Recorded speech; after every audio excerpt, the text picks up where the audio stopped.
नमिता और उसके mummy papa कचरा उठाने का काम करते हैं, जिस वजह से उनके घर में 2 वक्त के खाने के साथ लोगों की गालियाँ और ताने भी आते हैं। एक दिन नमिता कचरा उठा रही होती है कि तभी फोन में देखते हुए एक आंटी वहाँ नमिता से टकरा जाती है। छी छी, ए लड़की, तू देख कर नहीं चल सकती क्या? पर मैम साहब, मैं तो अपनी जगह पर ही हूँ, आप फोन में देखते हुए चल रही थी। अरे, एक कचरे वाली होकर मुझसे जुबान लड़ाती है। अब घर जाकर दोबारा नहाना पड़ेगा, पूरा गंदा कर दिया, कितनी बदबू आ रही है। ऐसा बोलते हुए आंटी वहाँ से चली जाती है और उनकी बातों से दुखी नमिता आंखों में आंसू लिए काम करती रहती है। इसी तरह दिन बीतते हैं और एक दोपहर नमिता अपनी मस्ती में गाना गुनगुनाते हुए कचरा इकट्ठा कर रही होती है कि तभी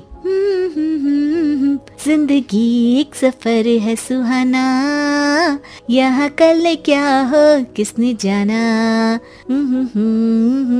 जिंदगी। तभी उसकी टक्कर मोहन से हो जाती है। अरे देखकर काम करो। मुझे माफ कर दीजिए साहब, गलती से टक्कर हो गई, मैंने जानबूझकर कुछ नहीं किया।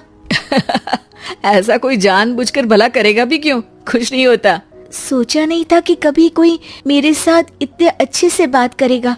अरे जो नहीं करता वो इंसान कहलाने के लायक नहीं, तुम्हें उनके बारे में सोचना तक नहीं चाहिए। मोहन वहाँ से चला जाता है और नमिता उसकी बात को सोचते हुए दोबारा काम पर लग जाती है। इसी तरह समय बीतता रहता है। एक सर्दियों की सुबह कचरा उठाते हुए नमिता ठंड की वजह से पास के घर की सीढ़ियों पर ओत लेकर बैठ जाती है। कुछ ही देर बाद उस घर की मालकिन वहाँ आ जाती है। हाय तौबा, मेरा सारा घर गंदा कर दिया। अरे मैं घर के सामने गंदगी नहीं होने देती और तू पूरी की पूरी गंदगी मेरे घर की सीढ़ियों पर ही आकर बैठ गई। मालकिन, ठंड बहुत है इसलिए कुछ देर बैठ गई, अभी चली जाती हूँ और सफाई भी कर दूंगी। अरे यहाँ बैठकर घर पहले ही गंदा कर चुकी है, अब छूकर अशुद्ध भी करना चाहती है। अपनी माँ के चिल्लाने की आवाज सुनकर मोहन घर से बाहर निकल आता है, जहाँ नमिता को देख वो किसी तरह अपनी माँ को शांत करके घर में वापस भेज देता है। मुझे माफ कर दीजिए मालिक, गलती हो गई। अरे प्लीज मुझे मोहन बुलाओ और अपनी माँ की तरफ से मैं माफी मांगता हूँ।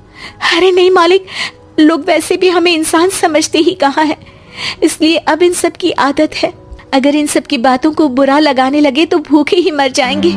वैसे तुम्हें ठंड में इन पतले फटे कपड़ों की जगह मोटे और गर्म कपड़े पहनने चाहिए।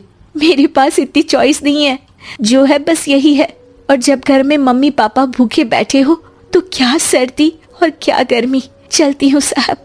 नमिता तो वहाँ से चली जाती है, लेकिन अब मोहन उसके बारे में सोचना ही बंद नहीं कर पाता। कुछ दिनों बाद नमिता दोबारा कचरा उठाने मोहन के घर के पास आती है, जिसे देख वो एक नया गर्म सूट लेकर उसके पास आता है। ये तुम्हारे लिए है। शुक्रिया मालिक, पर ये तो नया है। हाँ, किसी को गिफ्ट में नई चीज ही तो दी जाती है। हमें कोई गिफ्ट नहीं देता, हाँ, नई चीज तो बिल्कुल नहीं, पर आपका बहुत शुक्रिया। चलती हूँ, बहुत काम बाकी है।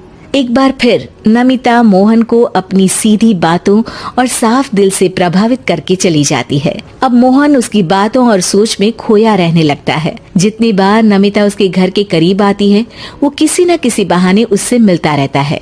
ये सिलसिला लंबा चलता है, जिसमें धीरे धीरे दोनों एक दूसरे से प्यार करने लगते हैं। नमिता, क्या तुम मुझसे शादी करोगी? मुझे नहीं लगता कि ये सही है।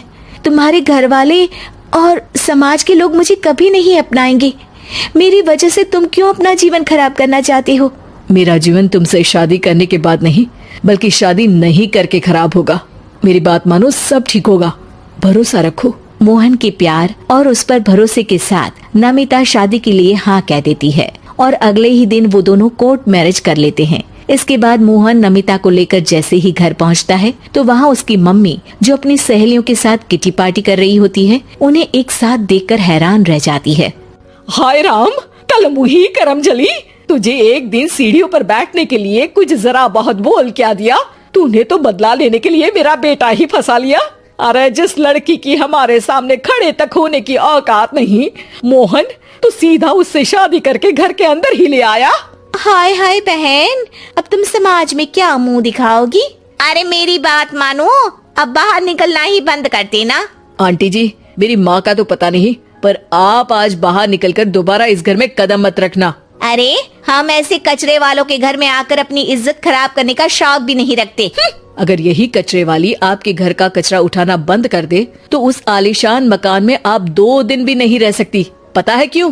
क्योंकि आप जितनी गंदगी फैलाते हैं ना, उसे ये साफ करती है, इसलिए आपका घर साफ रहता है और आप उस पर घमंड कर पाती है। इस हिसाब से तो आप और हम कचरे वाले हुए। ये नहीं, कुछ भी हो, बीमारी, ठंड या गर्मी, ये हमेशा अपनी फिक्र ना करते हुए आपको सेफ एंड क्लीन रखने के लिए सफाई करने आती है और आप इसे ही गंदा बोलती है। शर्म करो। मोहन की बात सुन के सबको अपने कहे पर शर्म आने लगती है, जिस पर वो नमिता से माफी मांगते हैं और मोहन की मम्मी भी उसे अपना लेती है।